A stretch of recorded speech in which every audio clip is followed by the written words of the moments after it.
होतं ते बघण्यासाठी आले होते. येताना एक फोन केला होता.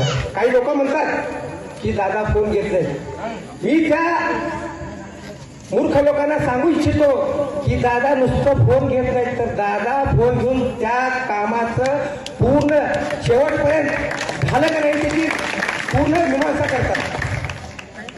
दादांनी त्यावेळेस आपल्या गावातील कुठल्याही व्यक्तीचं जातीपातीचं न बघता दादांनी त्या गरीब लोकांच्या घरामध्ये 30 लोकांच्या घरामध्ये पाणी गेलं होतं. दादांनी आमची ग्रामपंचायत आमच्या ताब्यात नव्हती. ग्रामपंचायतवाले आम्हाला 8ची नक्कल द्यायला टाळाटाळ करत होते. दादांना आम्ही सांगितलं की दादा अशी अशी अडचण आहे. दादा ताबडतोब तहसीलदार साहेबांना बोलले. तहसीलदार साहेबांनी तलाठी साहेबाला लगेच फोन केला आणि त्या लोकांना तालुक्यात हंगरगार नळमधील सर्व लोकांना त्यांच्या खात्यावरती पैसे सुपूर्द झाले.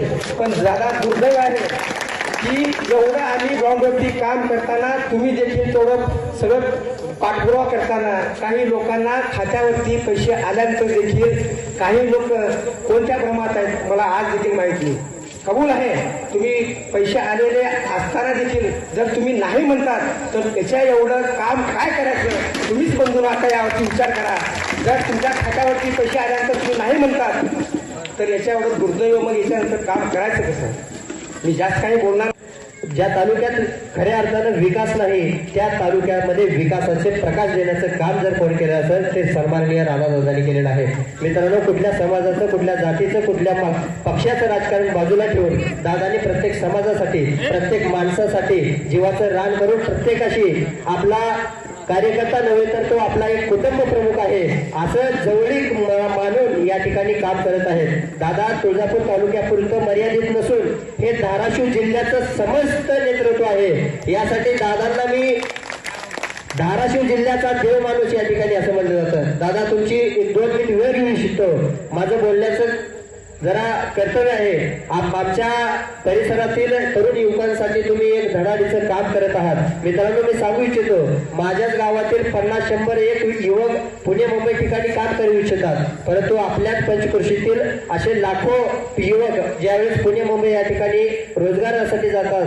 परंतु मित्रांनो, येणाऱ्या काळामध्ये आपण दादांना बहुमताने मोठ्या मताधिक्याने विजयी करून पाठवलो. दादा मंत्री होतील आणि येणाऱ्या काळामध्ये आपल्या वोल्टी आणि मोल्टा या परिसरामध्ये 15,000 युवकांना रोजगार निर्मिती करून देण्याचं काम या ठिकाणी दादांनी घेतलेलं आहे.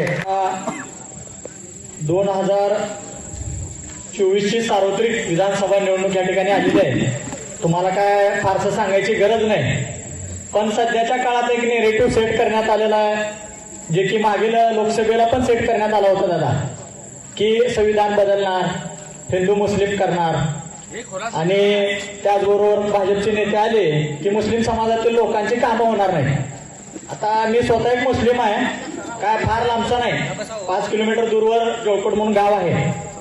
आमच्या गावात मागील 35 वर्षापासून मागणी होती. आमच्या गावचे ग्रामदैवत हजरत ख्वाजा सैयद मुबारक हुसेनी रहमतुल्लाह अलैह दर्गा आहे, बाबमौली दर्गा म्हणून. मागील 35 वर्षापासून आम्ही वारंवार आमचे चप्पल झिजून गेले, पण त्या दर्ग्याला काय सभागृहाचा निधी भेटला नाही. ते सभागृह कशासाठी होतं का आमच्या स्वतःसाठी काय आराम सुख सुविधा घेण्यासाठी नव्हतं.